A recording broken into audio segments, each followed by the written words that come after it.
habang tayo nagkakagulo sa flood control dito sa Pilipinas, may iba tayo. Kilala nyo ba to?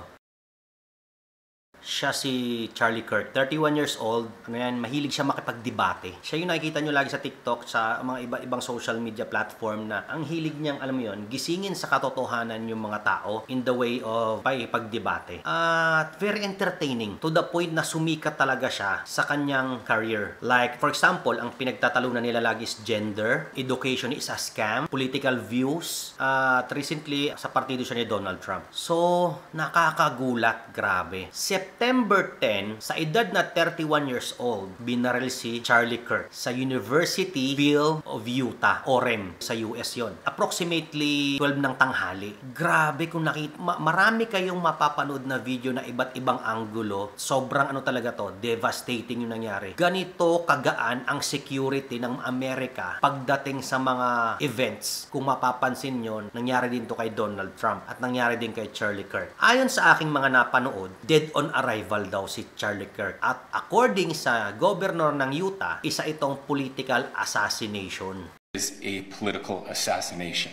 Tapos, meron silang mga suspected na mga perpetrator. Pero after interrogation, pinakawalan din ito kasi due to lack of evidence siguro, yung mga ganon-ganon. At hanggang ngayon, patuloy pa rin ang investigation sa pangyayaring ito. Ang hirap ipaliwanag yung mga pangyayaring ganito, mga normal. Sobrang devastating. Ang galing kasi talaga ng taong ito eh. Pero may mga tao talaga siguro na hindi matanggap yung kanyang perspective. Alam mo naman sa mundong ito, pag nagsasabi ka ng totoo at reality at very awakening ito, buburahin ka talaga ng mga taong in control. Kasi si Charlie Kirk, inigising niya ang sangkatauhan sa reality. Siguro ang gusto ng The Great Manipulator ng mundong ito is ayaw niyang magising ang tao sa katotohanan.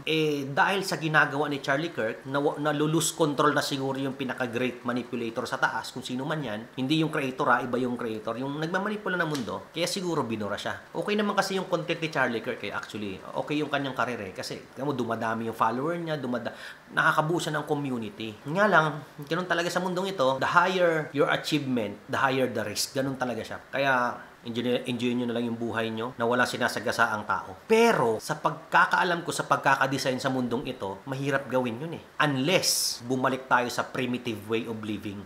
Yung hindi tayo nagre-realize sa monetary system, yung hindi tayo nagre-realize sa social status. Lahat ay primitive lang. Katulad nung araw, walang basihan kung gaano ka kataas o kataas yung antas mo sa mundong ito. Alam mo yun, walang basihan. Lahat nagre-rely na lang sa kung anong tinanim mo, yun aanihin mo, parang ganon. Feeling ko mas magaan ang mundo pa ganon. Compared sa panahon ngayon, kasi yung nangyayari sa mundo na ito, kasi dinisenyo talaga to ng kung sino may nasa taas. Hindi yung creator sinasadya talaga nila ito para mag-cause ng yung tao, ng greed, ng power, to the point na kahit maraming tao ka ng masagasaan.